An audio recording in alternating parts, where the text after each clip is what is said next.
After organizing and paying for my grandparents' 50th anniversary party, I watched my name get left off the thank you speech. My sister snickered, patted my shoulder, and said, "Maybe you're just not that important." I smiled, held back my tears, and left early. 1 year later, when the family fell apart over money and betrayals, I was the only one they couldn't manipulate anymore. My name's Dean. I'm 35 now. I live in Fort Wayne, Indiana, and I work full-time in IT for a logistics company. Nothing fancy. I rent a 2-bedroom apartment and drive a used Subaru. I keep to myself most of the time. I've never been married. No kids. My life isn't perfect, but I do all right. But this story isn't about me trying to be a hero or a victim. It's about watching the people who used you for years finally fall apart and not lifting a damn finger to help. It all started with my grandparents' 50th wedding anniversary. Dawn and Shirley. They're the kind of old couple who fight all day and then hold hands at night. Been through everything together. Raised me, my sister Rachel, and my brother Travis when our parents were too busy cheating, screaming, and dragging us through 2 divorces. I've always had a soft spot for them. They were my constants. So when the idea came up for a big anniversary party, I jumped in. I said, "I'll do it." And I did. Every single part. Nobody else helped. Rachel had her 2 kids and that pyramid scheme she was always bragging about. Travis hadn't worked a real job in 2 years and was too stressed to do anything. Everyone said they were busy. So I booked the venue, a refurbished barn with AC and lights, and put down the deposit myself. I found the caterer, set up tables, printed invites, and even made a video montage.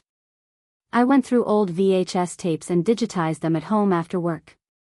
It took weeks. The whole thing cost me around $6,200. I never asked anyone to pay me back. I didn't do it for praise. I did it because I loved them and I thought for once maybe it would mean something. Maybe they'd finally see me. The one who never asked for anything. The one who always showed up. The night of the party was warm but breezy. End of August. Golden light. People dressed up nice. Grandma wore a pale blue dress, and Grandpa had on suspenders and a crooked bow tie. It felt special. People kept coming up to me, saying things like, "Wow, Dean, you did all this," or "This must have taken so much work." I smiled, said thanks. I didn't care about small praise. I was waiting for the moment. The speech. I was near the front when it happened. Grandpa tapped his glass. The room quieted down. Grandma stood beside him, holding his hand. He started talking about family and how grateful we are to have everyone here. Then they thanked Rachel for helping with so much of the planning. That was line number 1. Then they thanked Travis for bringing the laughter. Line number 2. Then they thanked Lyle, our cousin, who had stumbled and drunk an hour late. They thanked the caterer by name. They thanked the DJ. They didn't say my name. Not once. I just stood there, staring at them. I wasn't mad yet. I was confused. I kept thinking, maybe they'll get to me. Maybe I'm last. Then Rachel, holding her wine glass, leaned over and said, "Maybe you're just not that important." She patted my shoulder and laughed and walked away. That did it. I didn't yell. I didn't cry, not yet. I just left. Drove home alone. I sat in my car in the parking lot for an hour before going inside. Then I cried in the shower like some pathetic extra in a bad movie. The next day, nobody called. Not my grandparents. Not my siblings. Not even a text. I realized something, I didn't matter to them. I never had. So I stopped trying. But I didn't disappear. No, what I did was worse. I watched. I waited. I let the mask slip. And a year later, when the family started tearing each other apart, I was the only one who didn't get pulled down with them. Because I had already let them go. After that night, I pulled back. No more group texts. No more weekend barbecues. I still visited my grandparents now and then, but only when they asked. And even then, I kept my distance. I gave short answers, polite smiles, no more trying. Rachel noticed first. One afternoon, she called me. "You've been distant," she said, like she was concerned. I just said, "I've been busy." She laughed. "Too busy for family?" I didn't answer. I let the silence hang until she got uncomfortable and hung up. But things were already starting to crack under the surface. See, what I didn't know at the time was that Grandpa had started slipping. Early signs of dementia. Grandma tried to hide it, but it was getting worse. He started forgetting who people were. He gave away the same $100 check to Travis 3 times in 1 month. Then he forgot that he gave Rachel the money for a business investment that turned out to be more of her MLM junk. Suddenly, the family wasn't so cheerful anymore. They started fighting quietly at first. Then louder. Then in front of Grandma. I found out through my cousin Kim that Rachel had taken $8,000 from Grandma's bank account, with permission. Except Grandma didn't remember giving it, and Rachel didn't have anything to show for it except a new iPhone and a few spa receipts. Travis wasn't better. He forged Grandpa's signature to cash a bond early when my grandparents were saving for a medical emergency. He used it to pay off credit card debt from a trip to Vegas. He told everyone he'd been gifted the bond. When the truth came out, he disappeared for 3 weeks. They tried to keep it quiet, but word got out.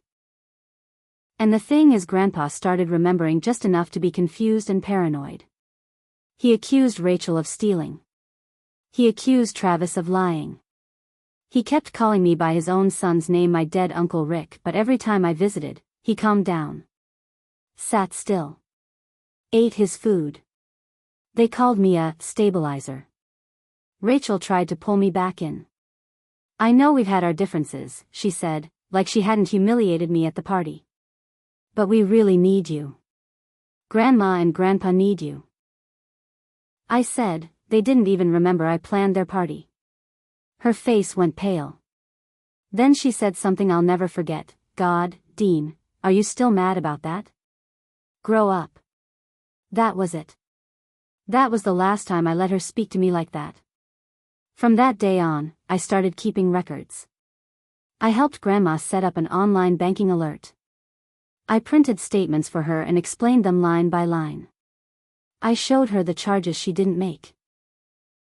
I helped her call the bank and flag Travis's forged bond withdrawal. When Rachel found out, she showed up at my place, yelling on the porch like a lunatic. "You're poisoning them against us," she screamed. "You think you're better than us?" I opened the door, looked her in the eye, and said, "No. I just stopped lying for you." Then I closed the door in her face. Things exploded after that. After Rachel's meltdown on my porch, I figured things would cool off. I was wrong. A week later, I got a letter in the mail.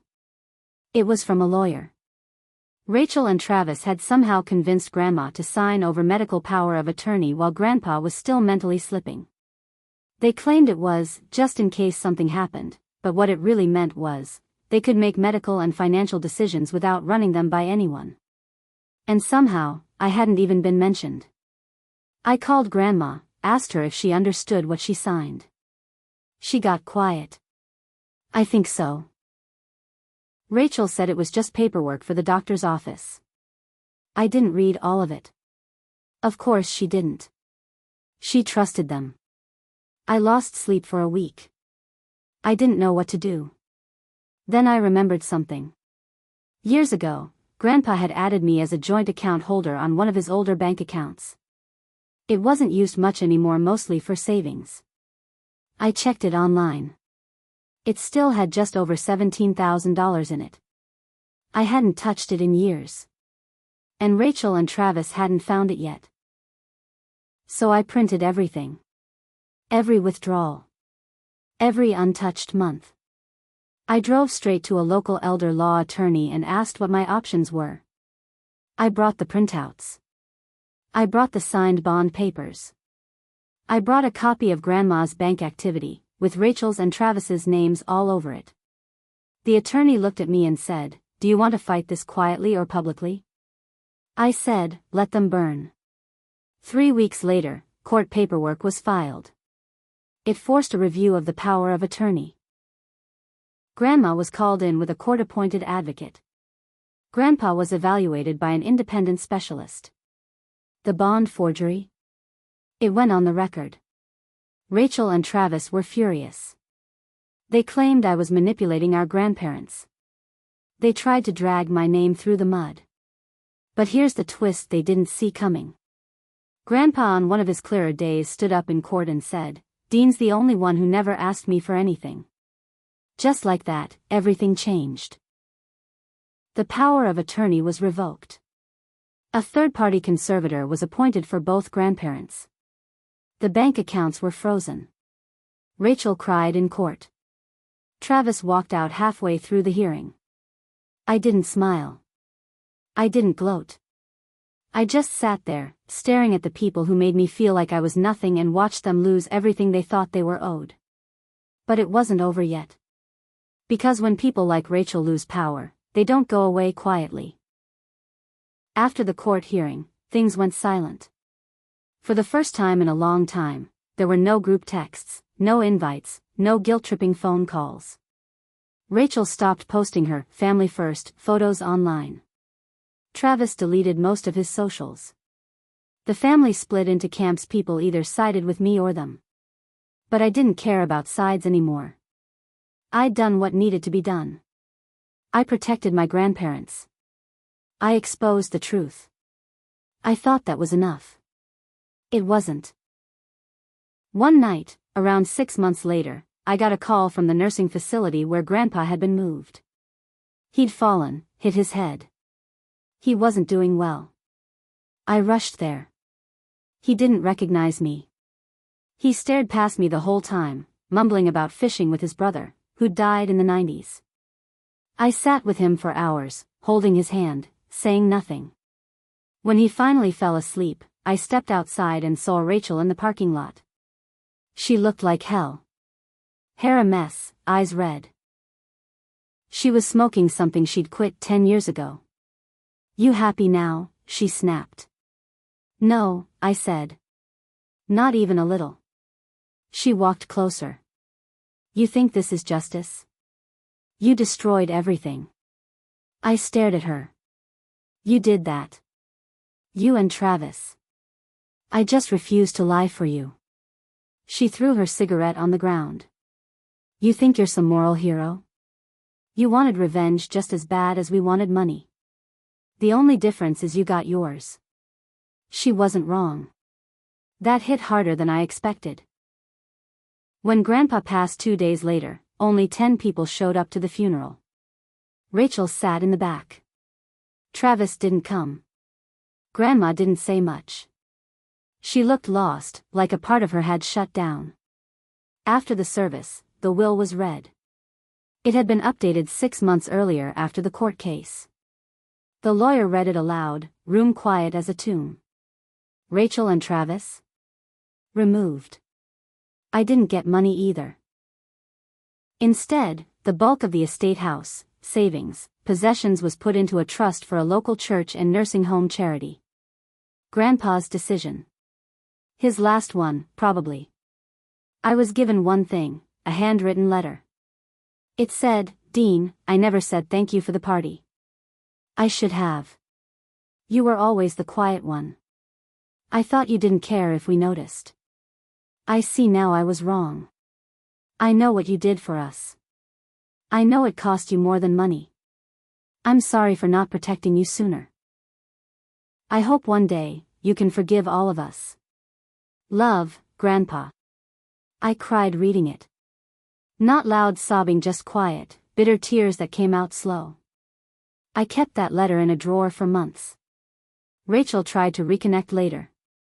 "Send a message on my birthday. Hope you're well." I didn't respond. Travis ended up getting arrested for stealing from his job. I didn't go to the hearing. As for me, I moved to a small house on the edge of town. Got a dog. Started going to therapy. I stopped trying to fix the family. Stopped waiting for people to see me. Sometimes, I still feel the ache. Not for them, but for the version of me that wanted their approval so bad I gave everything just to be noticed. That version of me is gone. And honestly, good. Let them remember what happens when the quiet one finally gets tired of being ignored.